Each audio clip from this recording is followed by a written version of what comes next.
It's the Bitcoin Podcast. The only one that's making your money with you. Listen to the Bitcoin Podcast. So hold on and listen to the Bitcoin Podcast. Hey everybody, welcome back to another episode of the Bitcoin Podcast, Season 2, Episode 2. I'm the host that talks first, D. I'm second host, Dr. Corey Petty. Third host, Jessie. And I don't think I'm the fourth host. I'm like a guest. No, Yeah, Or you're a host. host. I'm the could- fourth you can host now, host it. guys. I you're made hosting today. it. Season two host. Started from the bottom, now you're here. Yeah. That's right. So, welcome to our deep dive into Bitcoin Ordinals. What are Bitcoin Ordinals? Well, they're a game-changing concept, okay, in the world of digital collectibles. You remember NFTs. Well, imagine each Satoshi is a tiny token of history, right? So, we've been wanting to talk about Ordinals for a while. Ordinals are like Bitcoin's version of NFTs. I have some Ordinals. I'm pretty sure the fellas here maybe have some Ordinals as well. But we're gonna get into it. Before we get into it, though, like, how you guys been? It's been a while since we recorded. Like, what's going on in our lives? Terrible. Let's talk about it. Why is Not it true. terrible? You look great. If you I'm were busy. terrible, you wouldn't I'm look good. tired. You look I'm like busy. shit. I'm about to take a month off. Is Welcome to being being busy- an adult. Yeah, I'm about to take a Being full busy month bad? off. I mean, it's not this kind of busy. Tired. We got back from all hands. So like we did it all hands in Croatia for the Institute of Free Technology. It was great. Got everything done we wanted to get done, but I'm like responsible for the agenda of such a thing. A lot of work. Plus my normal job is a lot of work. And then because we did so well, I'd say, at the All Heads, there's a lot of work to follow up on to continue the momentum that we gained during that event. So I'm busy. I'm tired. I need a break. That's it. It's like it's all I good wanna stuff. say It's that- all good stuff stuff. about it. I want to say that I have more of a reason to be tired because I had to stay an additional almost week and a half longer. You didn't plan the whole thing. So I was there for 12 days. You're right, but Oh. we had to organize the Codex offsite stuff. So imagine a smaller scale, and I have to be there longer, and my body was eaten alive by mosquitoes. That sucks. We didn't have air conditioning in the villa. Where were you? Were you in like the hood? Croatia. It was Just actually a really Croatia. nice villa. Yeah. Just didn't have air conditioning. Well, things Dude, were not working. A as lot of the intended. world doesn't have air conditioning. Yeah, But it's they have sad. And I Bitcoin. would not like to live there. They do I have have. Bitcoin. Yeah. Yeah. Um, I wish I could I join would- you guys just tired off, but it's been relatively good. How about you, Ahmad? How you been? We all know what you've been up to. I was gonna say, like, I was just on the phone with my best friend, and I was like, my life is great. You know, it's never been better. I just got off, and you know what he said? He said, "Me too, bro. Me too." Good for y'all. Life is good. So like, I have no complaints. Yeah, I'm chilling right now. Everything's been Me? dandy. Just finished my junior year of college. I mean, I just been Oh. working on the weekend. Oh, the I've days. been working on the weekends like usual. Off up in the deep end like usual. Nah, it's just working. That's what I've been. Wedding planning. You know, gotta get the nuptials going here. Yep. Trying to make a baby. That's right, out there. Public service announcement. You gotta take the condom off. Right. And then you get to pile driving. Don't wait as long as I did. Then you got to take 17 multivitamins a day and pray. Wait. Do you like eat certain fruits and vegetables to make like Bro, more I've been sperm? eating so much fruit and veggies, bro. It's out of Mm. control. I heard if like you eat pineapple, kale. if you eat pineapple, it tastes good. Pineapple does taste good. That's not what I Wait. meant. I meant Is the that not what jizz. you meant? No. Oh, well. I could Anyway. put two and two together. Yeah, so let's talk about Bitcoin ordinals, right? So what is an ordinal? Who wants to tackle that one? I will. It's an attempt for Bitcoin to follow the NFT craze that came from the Ethereum ecosystem, which then got adapted and ran with the Solana ecosystem. of NFTs. NFTs means non-fungible tokens. Fungible means that if I have a token and you have tokens and we trade, it's the exact same thing. There's no difference between the one token to another token. Just like if I give you $1, you give me $1, there's no difference. But something that's non-fungible is like us trading like trading cards, right? Or if I give you a trading card, you give me a trading card, we've swapped something different. They're both trading cards, but the value of each one of these things is going to be different based on whatever the unique characteristics of that trading card are. So that's the idea of fungibility. Fungibility is like a currency where there's no individuality between each unit. Non-fungibility is like trading cards where like there's unique properties of each one. It's like the trading card is showing you, but Pokemon, what is that? Anyway, so like Ethereum started this with CryptoKitties actually a long time ago, and then it blew up as a craze. CryptoKitties. Blew up as a craze, and there's a lot of value to the idea of And you had the having flow blockchain. unique digital assets of a collection, generally speaking, Yeah. right? And in the beginning, Bitcoin was like, that's stupid. This is dumb. I can't believe Ethereum is doing this. It's so stupid. And they kept with this And then they idea joined of us. like Bitcoin is a storage of value. And then because it's a permissionless technology, and they had an adoption craze, and people came into the ecosystem like, well, I'm just going to do NFTs on Bitcoin. There's nothing anybody can do about it. And they did. And so UTXOs, which is one of the unique ways of how Bitcoin's moved around on the ledger of Bitcoin blockchain, you can track those things. And then you can basically tag them with specific characteristics, and those become NFTs. So you just need to know how to read that. That's it. You're done. You've effectively made NFTs on Bitcoin. And then everybody got super butthurt. The guy who made them was like, go fuck yourself. I did it. You can't stop me. And now we have NFTs on Bitcoin. They're called Ordinals. And there's a protocol for what that is. And I love that story because like it's this idea of permissionless innovation that you don't get to tell people what they can and can't do on a permissionless technology. They just do it. And if people like it, they use it. And people liked it. And people keep using it. And it's grown into a new standard protocol on how you do unique assets on Bitcoin. Do you guys ever think about the subtle and soft like non-fungibility of fungible tokens? Please explain. Like, think about it. If me, you, and Jessie were all bidding on a house right now, we're not going to get the exact same price, right? But whoever would win the bid, right, would say the person who offered the least won the bid, then their dollars are worth more because they got the house for less dollars than the person who bid and they lost or whatever. You know what I'm saying? Like there's a soft non-fungibility to dollars as well. Like when it comes to a more expensive ticket item. The dollar, the metric in I know which what you're saying. Like evaluating something technically, is the I'm saying, same. yes, absolutely, yes. You're not wrong technically, but like if it's a $500,000 house and Jessie comes in and low bids it for $450K and he wins, right? Then like that's crazy because somebody would have had to pay $500,000. But he only paid $450. But it's still Well, no, it's the house. The that's fungibility. not It's the house. The house It's is the the house that's non-fungible not thing. fungible. Yes. Okay, But you're so measuring let's it in a fungible yeah. thing. Let's just rewind all that back out. Yeah. Yeah. But that's an interesting play, right? Like an interesting play between like the value of something that is non-fungible. Trading cards, collectibles in general, don't have intrinsic value. It's about the community that cares about that collectible that gives it value. And whatever, I don't know, story they're telling about the scarcity of individual things or like a preference of individual characteristics that are valuable, right? When you look at the NFT, like the 10Ks, that was the whole like theme in the NFT craze of Ethereum is like, I'm making a set of 10K, 10,000 NFTs. They have certain types of characteristics, and in some cases, you get an ultra rare combination, and it has some tier lists of like what's good and what's not.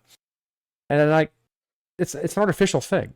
Yeah, it's more scarce, and people just the idea of collecting things that are more scarce seems to be some natural human thing. Like There are just people out Yeah, we're there that don't give a freaks. fuck about what it is as long as it's scarce and they want it. I I got just think excited of about it because.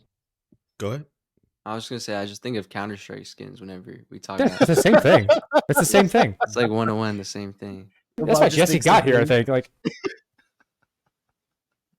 Yeah, it's the exact same Wait, thing. what were you gonna say, Corey? that's why you came. Man, you're steeped in that world, and then like that's where I think where you made the original connection of like having been around trading skins and Yep. stuff in the gaming industry, and they started letting me know like what crypto is. You're like, oh, crypto's kind of neat.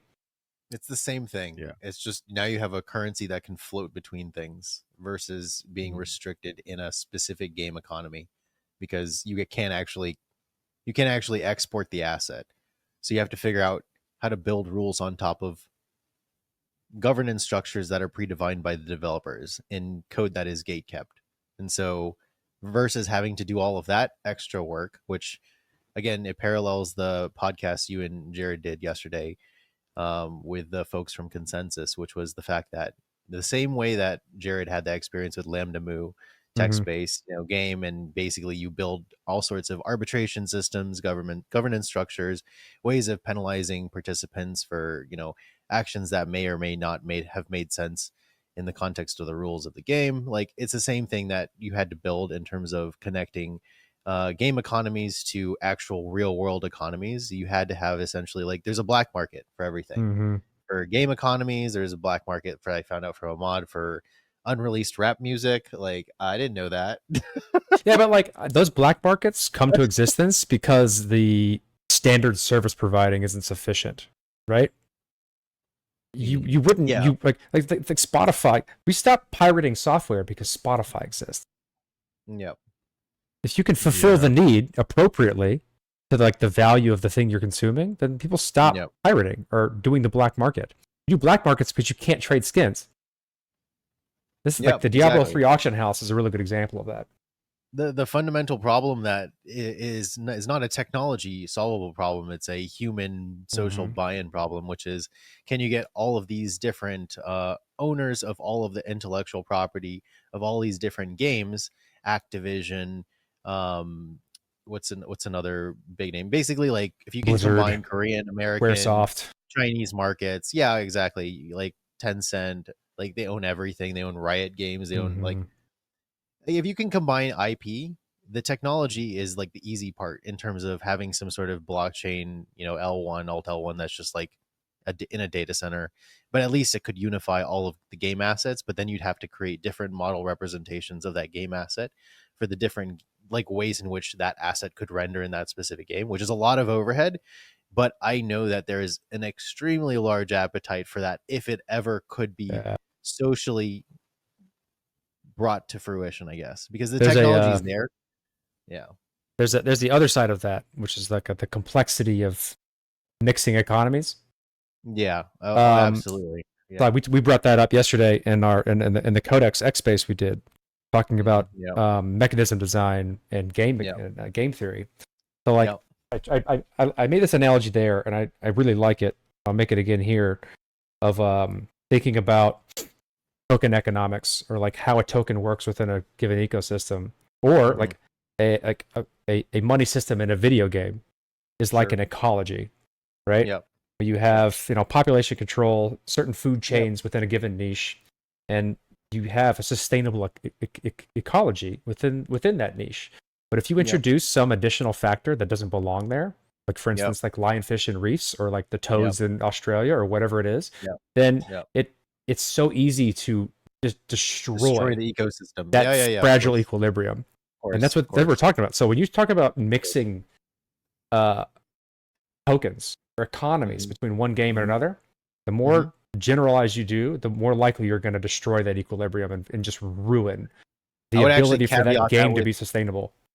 I would caveat that perspective with one that I just realized, which is think about all of the things that are black market economies. Where do they exit to? They exit to the deepest liquidity. It ends up being some sort of medium of exchange that's akin to something familiar that is stable, and it always ends up being like a stable coin or some proxy of the US dollar, right? If you like, more often than not. Yeah. Sometimes it's not possible. So in like the case of like certain, I know, illegal gambling websites that build casinos on top of video game assets, they have to exit to like Litecoin. They don't actually want to exit to stable coins because of the monitoring.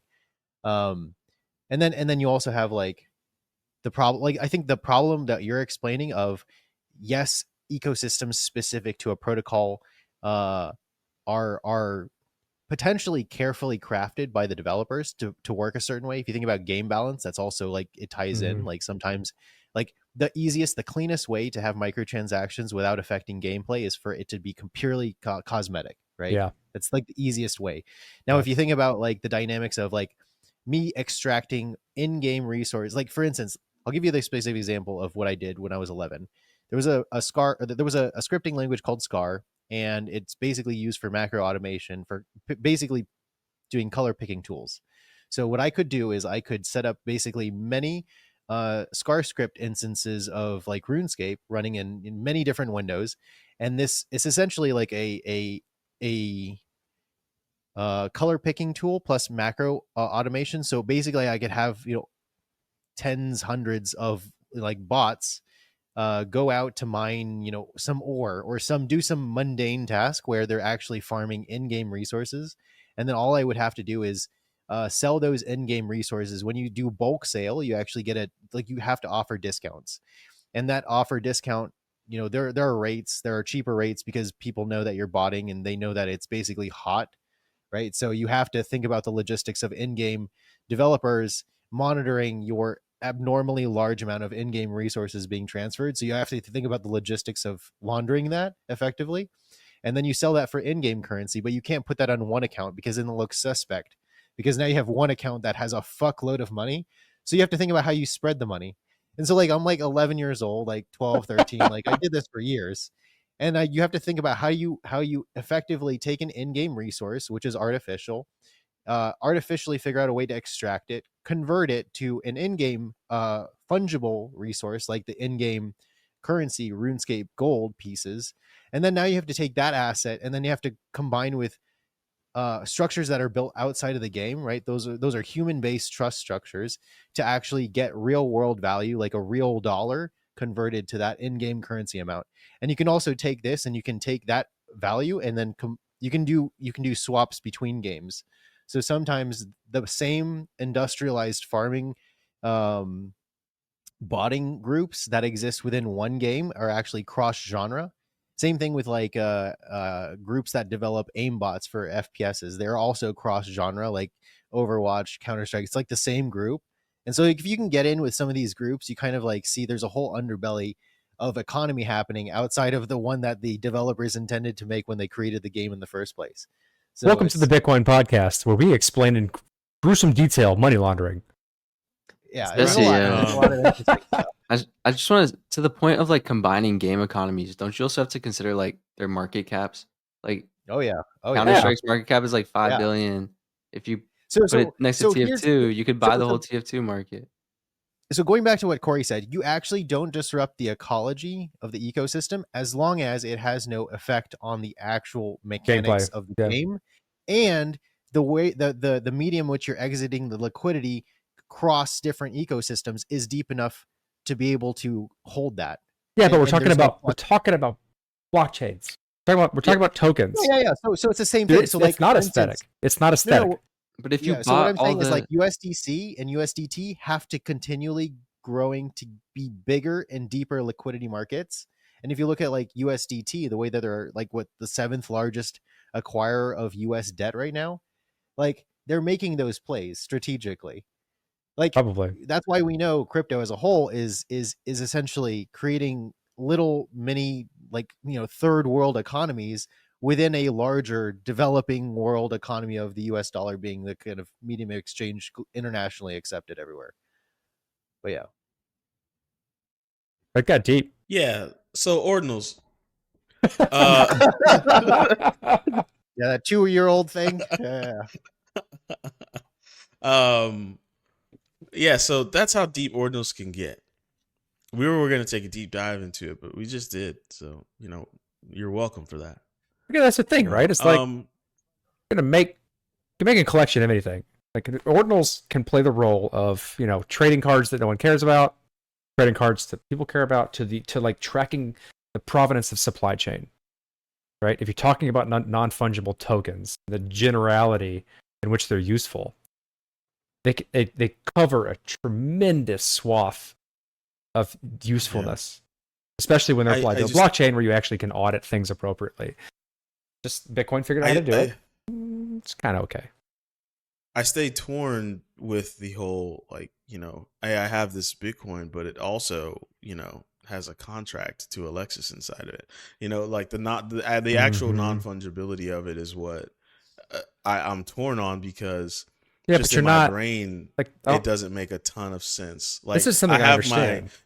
You know, I have my, you know, I have a car that I own, and I have a little title in there. But that title is also like, I can't take that title and go buy some groceries with it, right? Like, it's just a title. And so that's why I think it just kind of boggles people's heads, because I'm thinking like, okay, so is there enough Bitcoin if ordinals become super duper popular? Like, can people still use Bitcoin as money? Or, I mean, you know, can do it. like, You're inscribing sats. You're inscribing it on the sat level, so there's a fuckload of sats, right? And also, like, there's a fuckload of sats, but there's also a fuckload of global commerce. And if Bitcoin wants to be this reserve currency, as if, you know, the one that's it's trying to be that, it's not. We're gonna need those sats. Can't be. Not gonna happen. Nobody's gonna build NFTs. Like, this is not gonna work for enterprise supply chain monitoring, if that's what you're trying to extrapolate and reason about. You can't do both. It's not gonna do both. Bitcoin isn't suitable for that type of thing. Yeah. And even if you look at like the ordinals, it's just it's a peer-to-peer overlay. If you look at like the way that people are valuing like ordinal inscriptions, like you look at the value of the significance of the sat. So like, to call back to what, you know, Ahmad was talking about, like the thing that matters in Counter-Strike, amongst like the things that are valued most, are the aesthetic and also the float.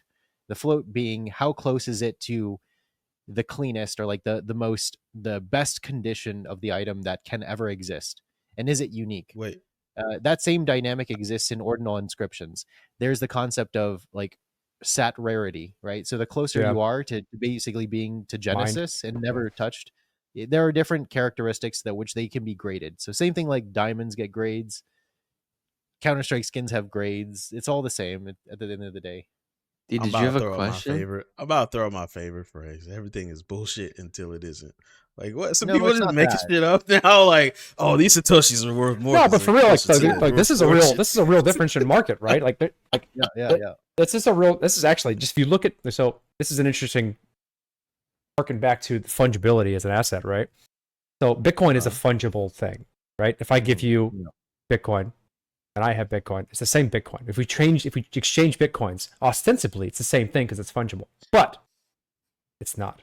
There are classes of Bitcoins, because you have perfect auditability of the UTXO chain, that value different stats or UTXOs differently.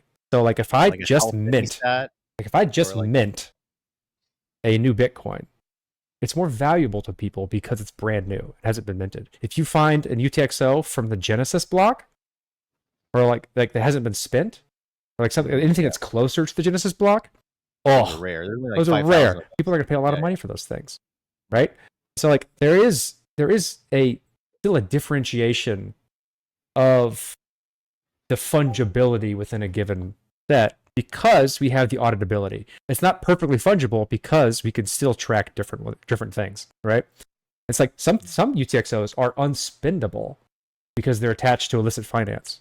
You can't trade them because you can't turn them into cash by going through traditional sources like Coinbase. Coinbase would be like, we don't accept those because they're attached to illicit finance or the black market or something. So like, it's not a perfectly fungible thing, but it's a fungible asset, right? It's an interesting thing to think about.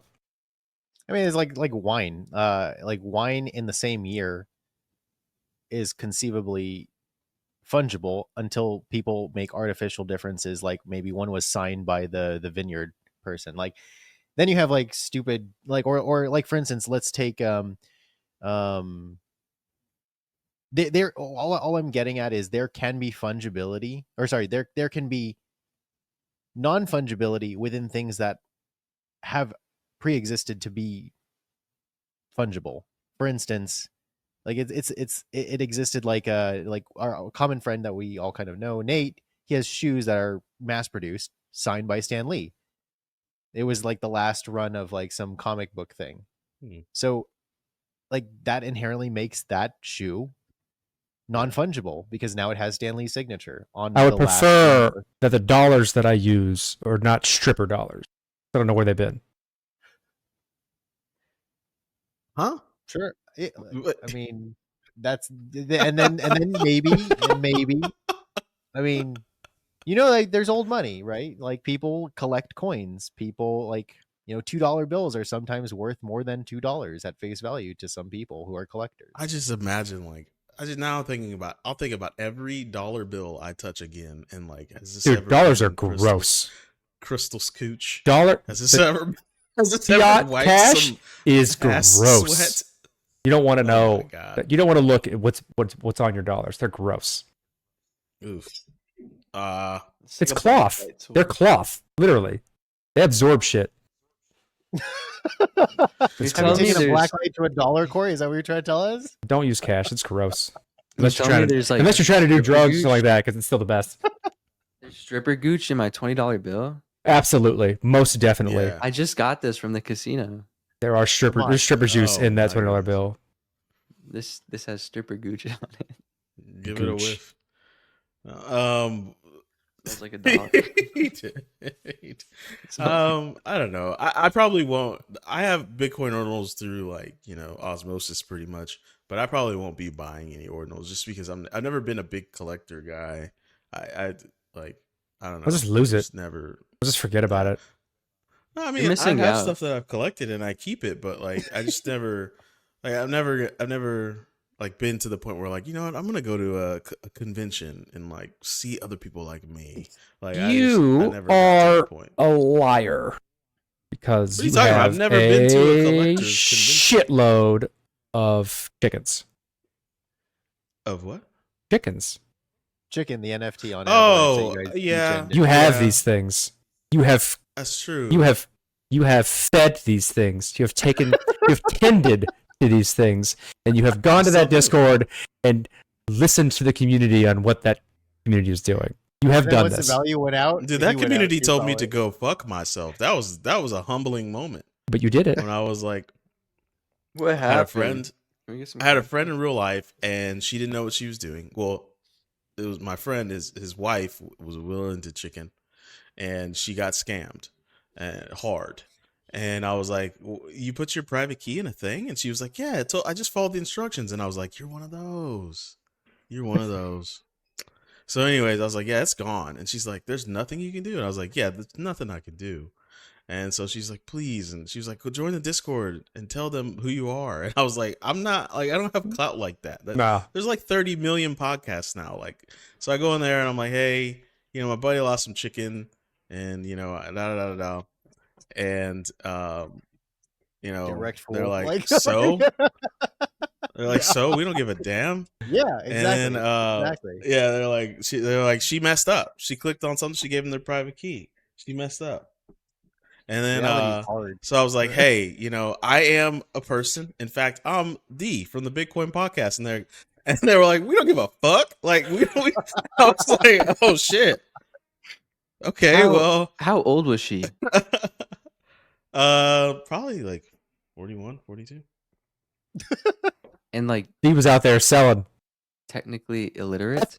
Yeah. So not only were you collecting Well, chickens, you were proselytizing these NFTs. So let's not pretend No, I that wasn't. you didn't I get was into not. this thing. I was not. I was not You doing. totally those got things. other people who are This not in the motherfucker was group. inviting people to Chili's in a rented out room, and he had a whiteboard talking about if you buy 2 chickens and they buy 2 chickens and they buy 2 chickens, then I'm gonna get a Lambo.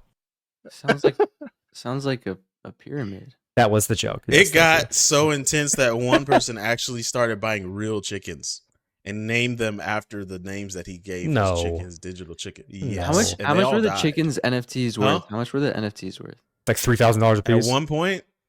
Yeah, they were 3 stacks. many did you each, have? And Don't worry about it. I have enough. So I still feed them. They might You know, have I like still- You hundreds still of feed 'em? thousands, maybe tens. Or Dude, those hundreds. chickens pay my Netflix account every month. Still? I Yeah, haven't even dude. looked at them. I have so many. I'm holding on for hope. I have so many millions of feed. I'm hoping that that supply shock they talked about actually happens one day. Okay. Can we bring chicken NFTs back? Not financial No. advice, but No. Hey, make No. chicken great again. If, You know, if it allows me to offload my chickens, yeah, let's do that. bro. If that price goes up on the chicken, I'm getting the fuck The out bags of the are chicken heavy game, on this. dude. On the I other gotta dump my bag on these.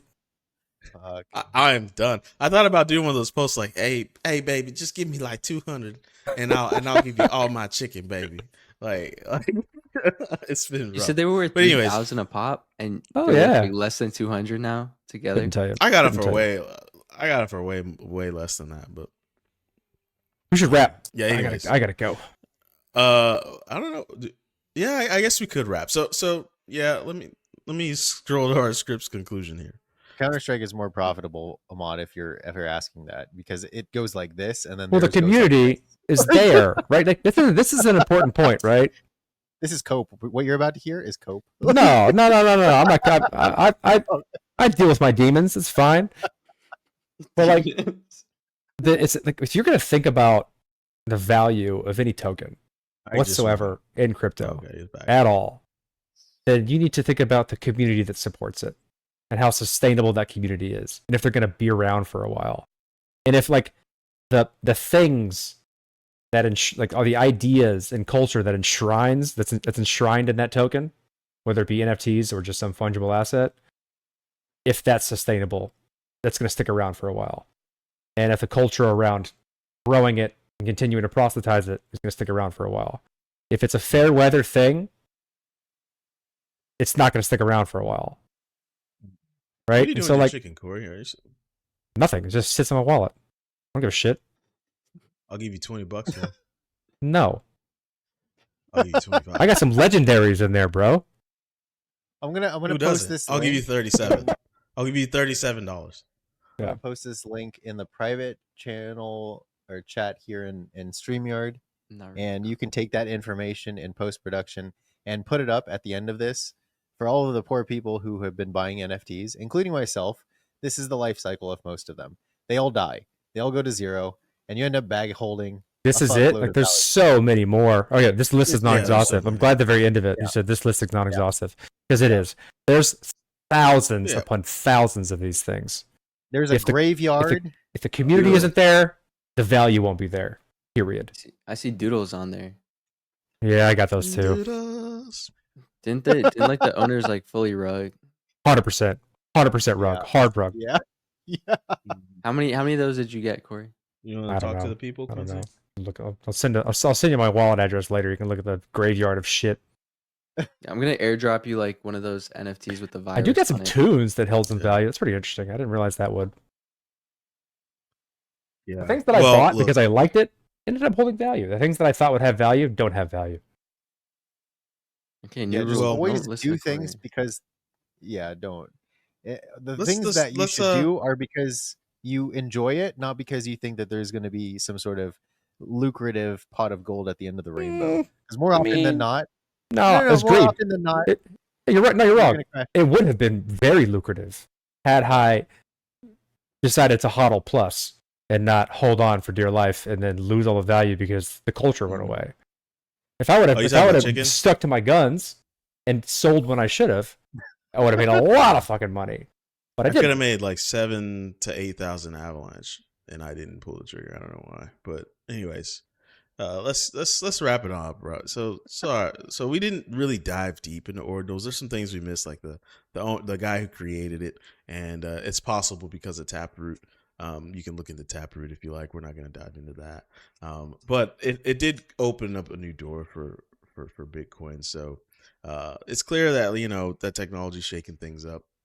People still love them. I think they're popping up every day, new ordinals, right? So, and I think there's even some Bitcoin layer 2 solutions. This is hilarious. Bitcoin has layer 2s now.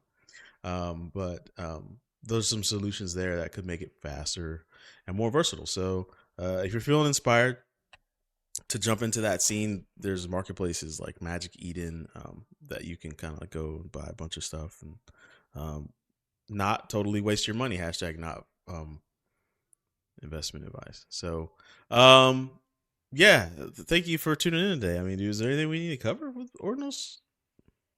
We should make one. They're around, whatever. Should make one. It's expensive just though, to- isn't it expensive?